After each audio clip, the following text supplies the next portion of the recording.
Howdy YouTube.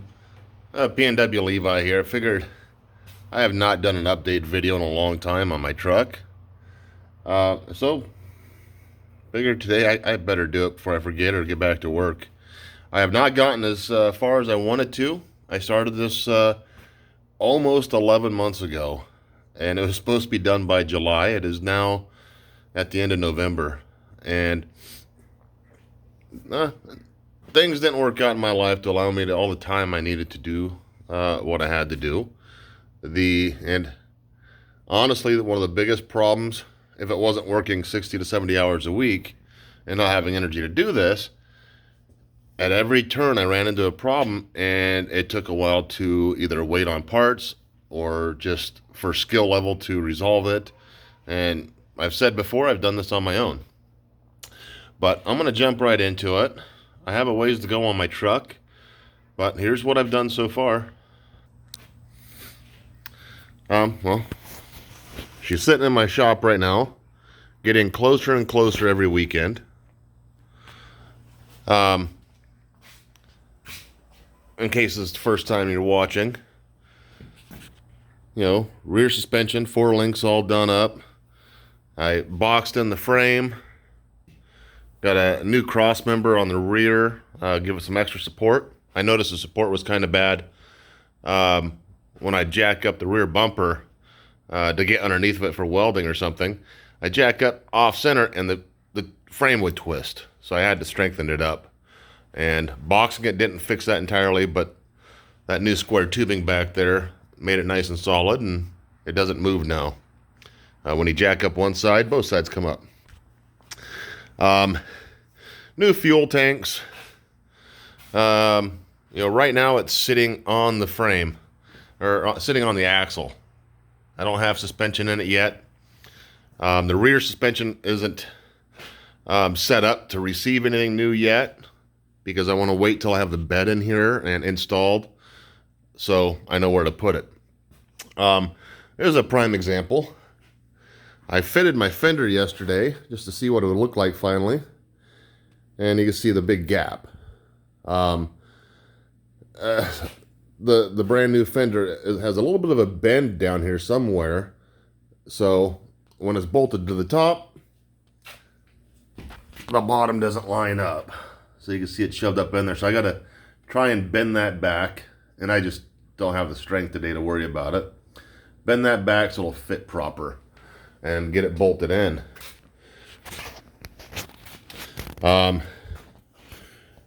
Redid most of the wires on my wire harness down here. Most of them were cut off, as you would have seen in previous videos. Probably had 10 wires that were just cut, not going into anything. And as far as I think I know, I believe I redid any wire that was necessary on this truck. Rewired the engine a while back, so all those red covered wires are aluminum covered wires. Go for my glow plugs, my fuel pump, sensors, and sending units. A few more wiring things I have to do, but corrected some problems inside the main wire harness. It's going to go, that goes up here for the headlights and stuff. It's just out of my way till fenders are in. Let's see. New, I think Super Lift. Yeah, I have an S on them. Super Lift brake lines. Because this truck's going to have a lot of flex to it, I needed longer ones. I think those are set up for 14-inch lift, which my truck won't have that much. It might have about 8 to 10 inches when it's all said and done with.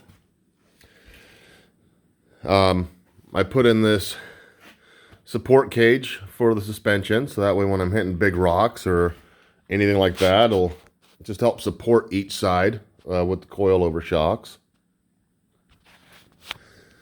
There's a piece I modified for my heater, my heater core box. This used to poke all the way out here for my air conditioning system.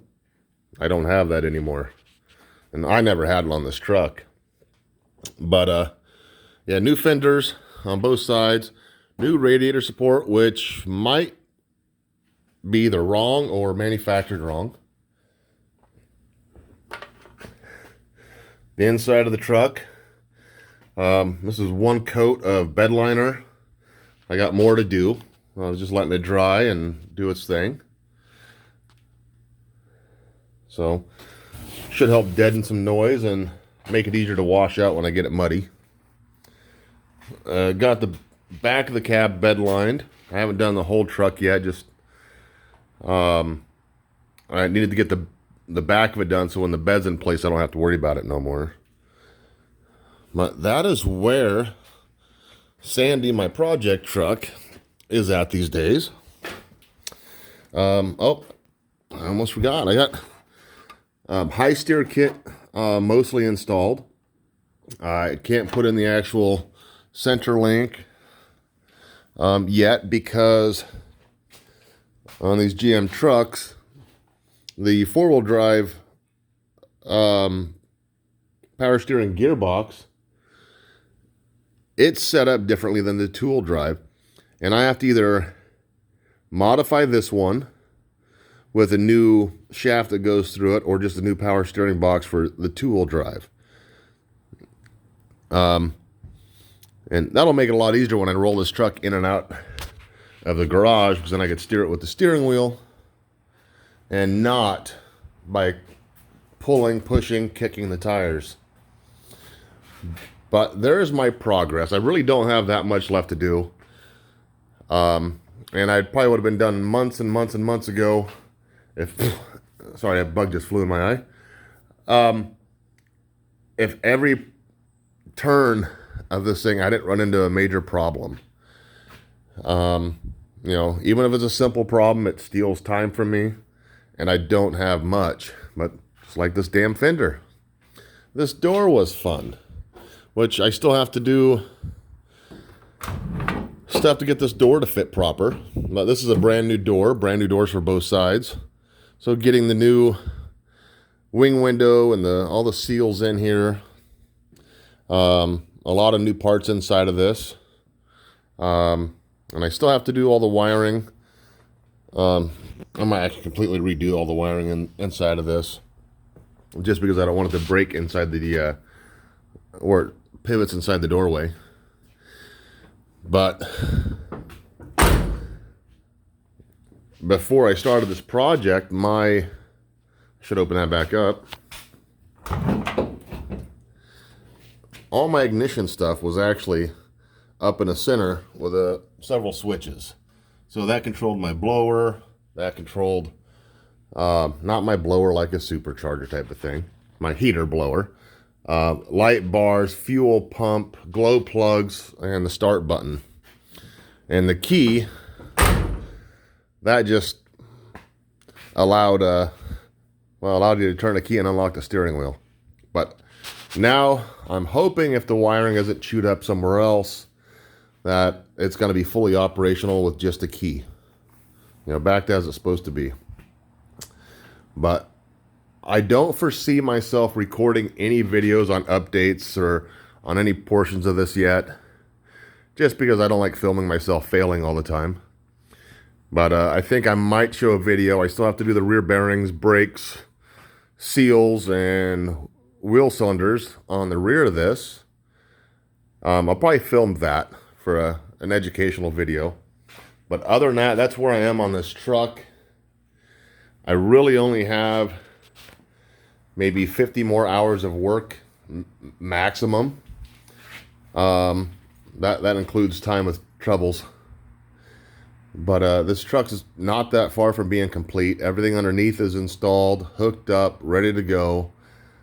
If I had fuel and a battery in this, the truck should fire up. At least that damn well better. But thank you for joining me on this update it here. And sorry I have not got much to you. I really wanted this project to be educational.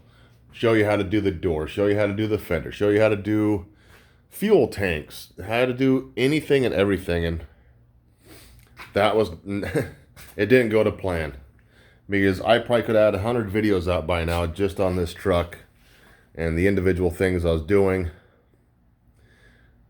But, you know, things don't go well for me sometimes. But when this project is done, I will be filming most all of my adventures of going in the woods, on the beach, towing people, rescuing people, seeing if I could break the truck. Because my first trip out is going to be a stress test. I have to go run stuff over and try and break it. That way I'm safe on the highway. And make sure my welding holds up. And if it holds up to abuse on the farm, then I'll take it on the highway. But like, subscribe, share if you could. And I will try and do an update in another 2 weeks. Maybe sooner if I hit big progress next weekend. But thanks for joining me.